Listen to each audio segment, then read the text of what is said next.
I had said yesterday, I think Michigan's a wonderful, wonderful place. He's done a great job. I wouldn't leave. But I was told by later yesterday afternoon, they're going to offer him $20 million.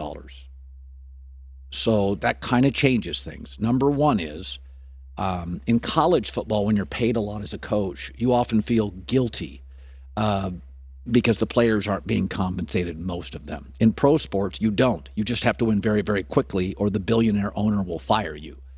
So if you take $20 million a year from Denver, you're going to have to win by year 2, and you better show big improvement by year 1, or they'll just see it as a rounding error and fire you.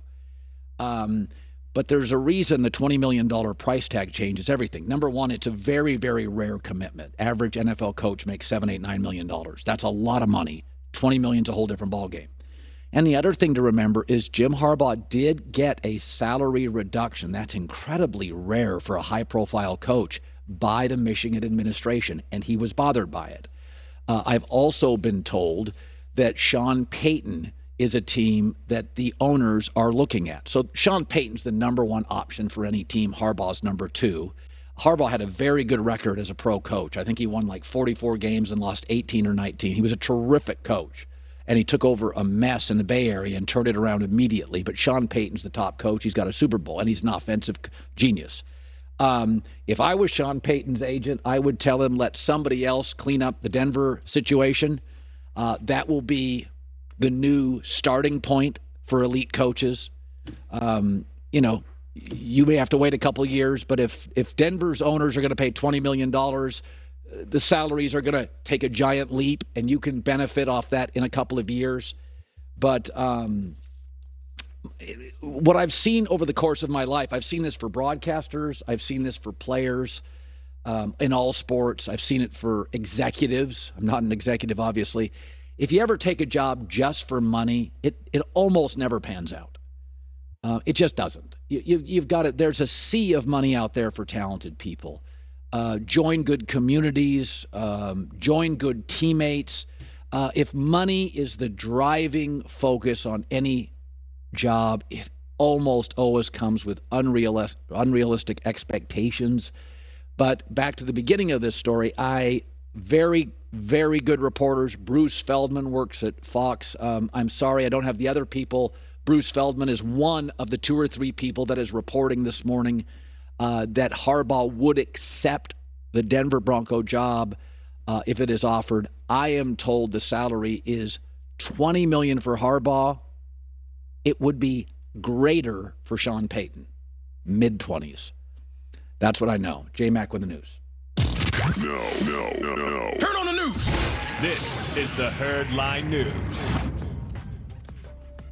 Start with the Philadelphia Eagles, who can clinch the number 1 seed with a victory this weekend. Jalen Hurts limited in practice last week.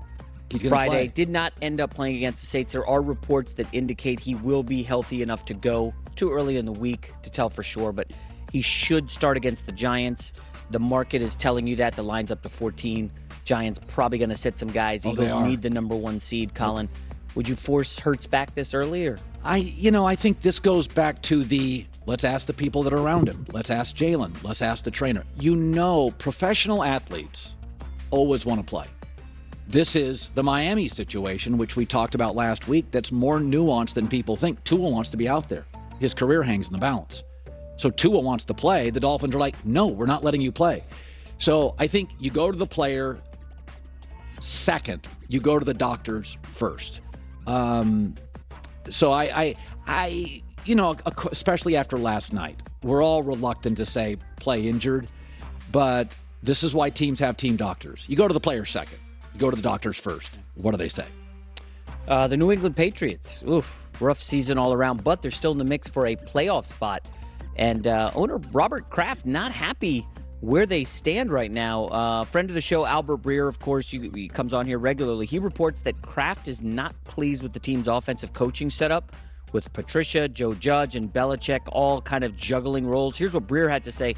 My understanding is Kraft has made comments around the building that basically indicate he's not happy with where the offensive coaching staff is right now.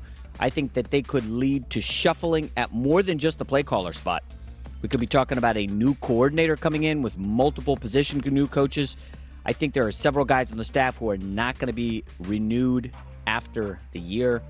Now, listen, Mac Jones and the offense did not look sharp against the Dolphins defense that I think was down 6 starters. Entire secondary was backups. Yeah. And New England really needed a pick 6 to get back in that game. Yeah, New England's winning with defense and special teams. That's how they're winning games. They got lucky to beat Skylar Thompson, the third-string quarterback. Yeah, and I also think what happens is it's first of all, you have a sport where you're often missing top players. So not all losses are equal. Not all crises are equal. But this was a predictable snafu. Like, we all knew you can't put a defensive coordinator as offensive coordinator. So when somebody does that and it backfires, you really put yourself in the crosshair of criticism. I had said before the season that I thought this would be Belichick's last year, that Kraft would have a sit-down with him. I feel like it's just Bill wants to coach a certain way and with certain coaches and players, and that's not the winning way. Sometimes you have to coach players you're not in love with. You have to have coaches on your staff you may have disagreements with. This is not perfect, and Bill's tolerance for that, I think, is somewhat limited. He has voiced that to people that he wants to coach only certain guys in certain ways. And also when stuff leaks to the press, it's because somebody wants it to leak to the press. So this is Kraft firing stuff out there. He wants Belichick to read it. Someone floated to me a scenario where, hey, remember, Bill Belichick is that I was a pretty squirrely, immature kid, 17, 18, 19, 20 into college. One of the things you're finding out about Damar Hamlin is the charity, the toy drive he's been part of. I don't go to as many games as I used to, but when I was local in Tampa or Portland, Oregon, or Las Vegas, there would often be toy drives. I think Rasheed Wallace in Portland did a coat drive. I'm always amazed at how much athletes give back.